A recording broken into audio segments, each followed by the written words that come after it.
Shalom, shalom. I am back. I am back. Let's go ahead and pray. Abba Yah, I just pray in Yahushua's name that the message that I'm giving forth this night will be come forth with clarity, with power, with anointing, with simplicity that will give forth greater understanding, greater knowledge, greater wisdom, the hukmah, bina, da'at, everything that is needed to grow in your grace and grow in you, in our relationship with you, and understanding what you are preparing all of your people for in the future. It's a great hope and a great future. Let us be faithful to you. Let us do forth with ahaba, with love, and with simcha, and everything that is good. B'Shem Yahushua HaMashiach HaNazari. Amen. So, word clarification. I recently, as you've seen the previous video, talked about some of the new Bibles I have been purchasing over the past 2 months. The Peshitta Holy Bible Translated, a hard copy. I should get it in near say Yah willing, next week. But I do have the PDF version of it, and I'm going to refer to that this evening. So let me go ahead and pull this up. So what we're going to focus on is something that I never really, I did a video on Psalm 45. I think that was like maybe April, May. But there's a word in there that the Aramaic confirms what the word actually means. And so I think the source I was using was His Word Scriptures, and it reads similar to the KJV. But the word that is actually supposed to be used is not used. I did not see it really used in most of the Bible versions except for the Aramaic. And then I backtracked and I looked at the Ibri. I looked at the Hebrew to see the way it read in the Hebrew. And it's the same word that the Aramaic translates it into. So I'm going to share that with you all because this will give us better understanding in terms of like, if you think about the ancient Ibri wedding traditions, and one of the things that the sequence of a wedding is wedding, consummation, then wedding feast. Okay, I'll repeat that again. The order of an ancient Ibri wedding is the wedding itself, consummation, and then followed by the wedding supper, okay, or what we call the marriage supper. So when you read in scriptures about Yahushua talking about the wedding supper of the Lamb, his wedding supper, that has to come after the actual wedding and after the consummation, okay? So with the bride. Now, someone might say, well, how's there any proof? Now, if you're new to this channel, you might be like, what is she talking about? Okay.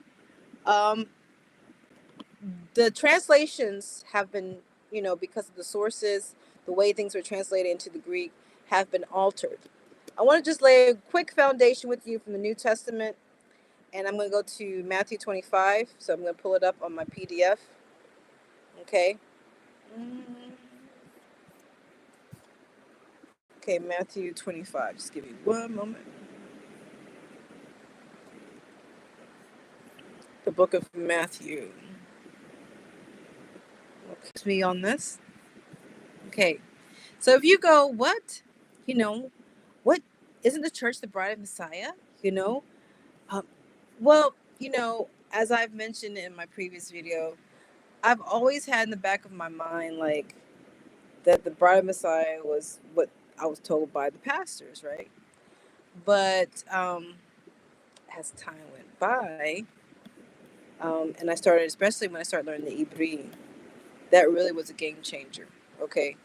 And I'm like a little child, and Yah wants us to come before him like a little child that can be teachable, a child that can be humble. So here, if you go to the Aramaic Bible, the Peshitta Holy Bible Translated, you can find this on BibleHub.com. Okay, and like I said, the other guy showed you his. You can get it on Lulu or Amazon. He has an interlinear, and the interlinear confirms this as well. Okay, this was in the original text before it got altered.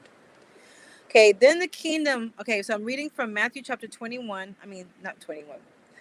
Matthew chapter 25, 5, verse 1. Then the kingdom of heaven will be compared to 10 virgins. The same took their lamps and went to meet the groom and the bride.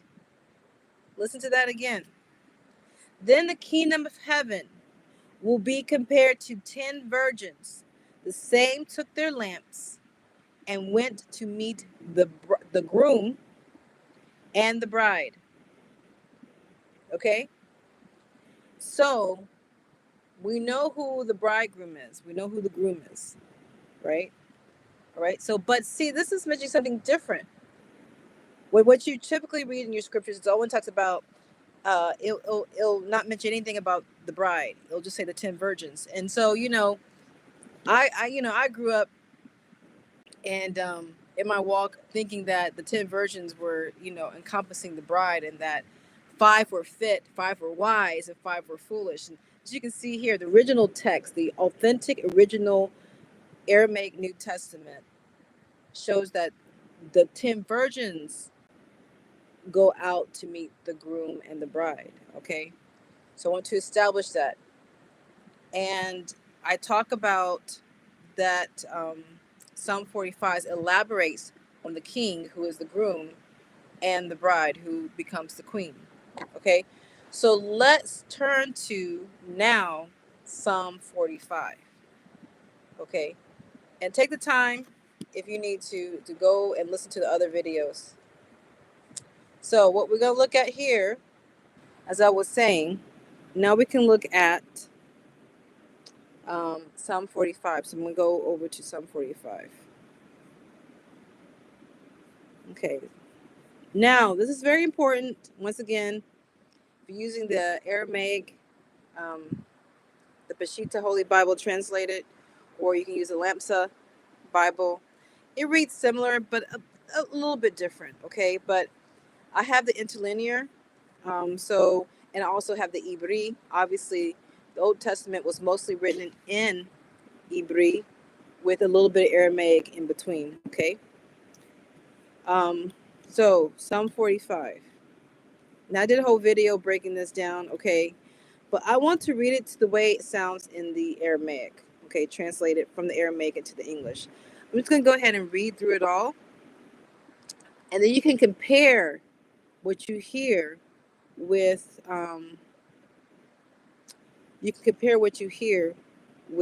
what, you might have, whatever Bible version you might have, okay? All right.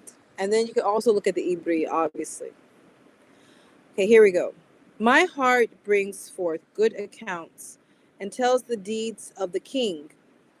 My tongue is the pen of a ready scribe. Who is more beautiful in his appearance? So who is more beautiful in his appearance of the children of men? Mercy has been poured upon your lips. Because of this, Elohim has blessed you to eternity. Gird the sword upon your waist, O mighty man, your excellency and your honor. And your honor is victorious. The humility of righteousness rides upon the word of truth. Your law, and in the awesomeness of your right hand. Your arrows are sharp, and the nations will fall under you in the heart of the enemies of the king. Your throne, O Elohim, is to the eternity of eternities. A straight scepter is the scepter of your kingdom.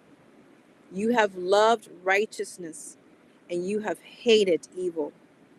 Because of this, O Elohim, your Elohim, has anointed you with the oil of a joy greater than that of your companions. myrrh and cassia and storax. Make all your garments fragrant from the excellent temple, and from my presence they have gladdened you. The daughter of the king stood in glory, and the queen at your right hand in clothing of gold of Ophir. Hear, my daughter, and see. Incline your ear and forget your people and your father's house. For the king will be ravished with your beauty, because he is your Adon. Worship him. And the daughter of Zor shall worship him with offerings. Your face will seek the rich of the people, and all the glory of the king's daughter is from within. She has woven her clothing in fine gold. She will go with offerings to the king, and the virgins will bring her train after her. And they will go in joy and in sweetness, and they will enter the temple of the king. Instead of your fathers will be your sons. He has made them rulers in all the earth. For your name will be remembered in every generation. Therefore the nation shall confess you to the eternity of eternities. Okay, so let's pay attention mainly at verse 15. We talk about, I laid the foundation with Matthew chapter 25, verse 1. Okay, establishing that you have 10 virgins, you have a groom, and you have a bride. Okay, just like a wedding supper, you have guests. But there you would have guests, and you would have, you know, the bride and the groom. Okay. Here, notice where the wedding is actually taking place. You see, most of your translation says the king's palace. The Ibri word is hakel or hekel. It is the same word that you see similar in Aramaic for the word for temple. We're talking about the temple in which the Lewi priest, the Levite priest, came in, and they came into the holy place, and then the high priest would go into the Holy of Holies once a year, to make atonement. Okay, that is the temple. That's the same word for temple. Okay, hakel. And so here we see a manifestation of the king being, how should I say, being clearly of the Melchizedek order, because he is having his wedding. The king is having his wedding in the temple. And remember, who is only allowed in the temple? The priest. Nobody else is allowed in the temple. If you were appointed as a priest could enter into, I believe the priest could enter into the holy place, and then obviously only the high priest could enter into the Holy of Holies. So and the Holy of Holies, if you read in the book of Jubilees, I mentioned before that the Garden of Eden is referred to as the Holy of Holies on earth, in the book of Jubilees. Okay, I have a hard copy of that, and I did a video about it. So just imagine that the king is having his wedding in the temple, because he is not only a king, he's also a priest. Okay, and so this wedding is taking place amongst the priesthood. Okay, and obviously for him to be king, he has to be of the line of Yehuda, and then for him to be priest, he has to be of the line of Lewi, and that's what we see here with Yahushua, obviously, Yeshua. So I just want to really point out that this is the place of the wedding of the king. Okay, this is the place of the wedding of the groom. Okay, this is where the wedding takes place, and this is where the consummation takes place as well. Because if you think about it, where did Adam and Hawa consummate their union when Abba Yah brought Hawa to Adam, okay, in the Garden of Eden, which represents the Holy of Holies. Only the high priest is allowed to be there. And we know that in the Melchizedek order, in the heavenly realm, our great high priest is Yahushua, is Yeshua. Okay. Also, one thing I want to point out is that since the wedding, since the temple here, the wedding is taking place in the temple, to think about what would be the colors of the wedding. Okay, I'm going to read something here. If you study about the schematics of the wedding, you should be able to decipher that the colors. I'm trying to see. I'm trying to see my comment. The colors would be what you see in the temple, right? So it would be gold. It would be royal blue, or you can say sapphire blue. It would be purple, like a royal purple, violet, and it will also be scarlet red. Okay, so if you read in like the book of Leviticus, Exodus and Leviticus, when the temple's being built, you see these colors. So these are the thematic themes that you find in the temple. And so likewise, we should expect that these same colors will be used in the temple of the king mentioned in verse 15 of Psalms 45. So, yeah, I just wanted to share some of that new thing there. Somebody might say, well, how do we know that their wedding is taking place there? Well, look, it talks about the king's daughter going to the king with offerings. Okay, some versions will say gifts. And the virgins, the companions, okay, other verses will say companions, bringing, following her behind her train. And you know that when a bride is, when it's a wedding with a lot of wealth, the bride usually wears a wedding dress with a long train, okay, and a lot of times, the bridesmaids will hold the train of the bride, hold the train of the bride as she's going down the aisle, okay. So this is what this is alluding to. But I just want to clarify that this is something that I came across just recently, as I said, because I want to go back and make sure verify that the original language is communicating what it's communicating, and not just go by what our English translators has communicated to us. Be a good Berean. So anyway, that's that. I'm thinking about maybe mentioning. This was something I've read a little bit of. It's called the Cabra Nagas. It was originally written in the Ethiopian language of Ge'ez. And it gives more of the account regarding King Shlomo. And one thing I found very interesting about how, more so why King Shlomo caused the Queen of the South, the Queen Sheba, to become impregnated with his seed. And his reasoning in what he did was that he thought unfortunately he transgressed Yah's word, and this gives that account.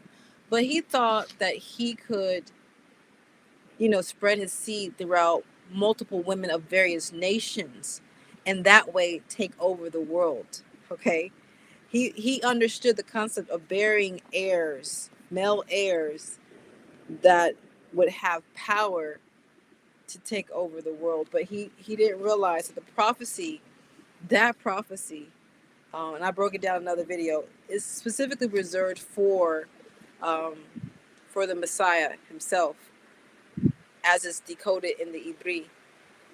And because Yahushua, he is of the lineage of King Shlomo. Okay. If you went to my Mary Vindicated video about Miriam,